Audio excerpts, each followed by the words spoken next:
Assalamualaikum warahmatullahi wabarakatuh. Salam sejahtera, salam memartabatkan budaya membaca. Nama diberi Nurhan Edina binti Muhammad Nasir. Saya berumur 9 tahun dan merupakan murid tahun 3 di Sekolah Kebahasaan Seri Bahagia yang terletak di Sungai Besar, Selangor. Pada hari ini, saya sangat teruja untuk kongsikan sebuah buku yang bertajuk Why Bencana Alam. Buku ini diterjemahkan oleh Marjwani Madaris yang asalnya ditulis oleh Cheon Ji-un dari Korea. Merupakan terbitan Orbit Buku Sendirian Berhad pada tahun 2015. Kenapa saya tertarik untuk membaca buku ini? Saya tertarik untuk membaca kerana buku ini diolah dalam bentuk komik sains tentang bencana alam.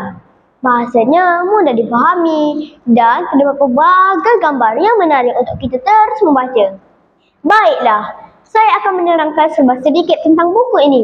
Dalam buku ini, penulis menggunakan watak-watak seperti Komji, Omji, Pung, Profesor Kong dan Huang. Mengembara ke masa lampau kerana ingin belajar lebih banyak tentang bencana alam. Penulis membawa pengembaraan masa lampau yang menempuh 6 bencana alam yang berlaku di seluruh dunia.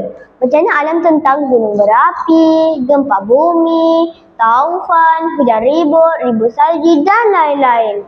Dalam penggambaraan yang pertama, mereka menempuh bencana alam iaitu gunung berapi yang amat dahsyat. Ia pernah berlaku di Alaska, iaitu gunung berapi Novorokta pada tahun 1919.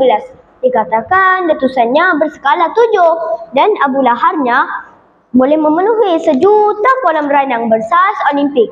Sungguh menakutkan. Negara-negara yang sehingga kini pernah berlaku ialah Indonesia, Filipina, Jepun dan lain-lain. Dalam penggambaraan, mereka juga menerangkan bagaimana gunung berapi boleh meletus seperti yang ditunjukkan dalam gambar muka surat 13 ini. Subhanallah, betapa dahsyatnya apabila gunung berapi meletus dan menyebabkan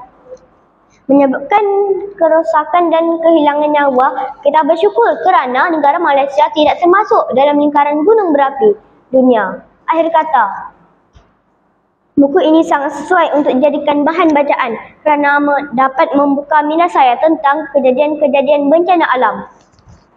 Minum dengan gelas kaca, pupuklah minat suka membaca. Sekian, terima kasih.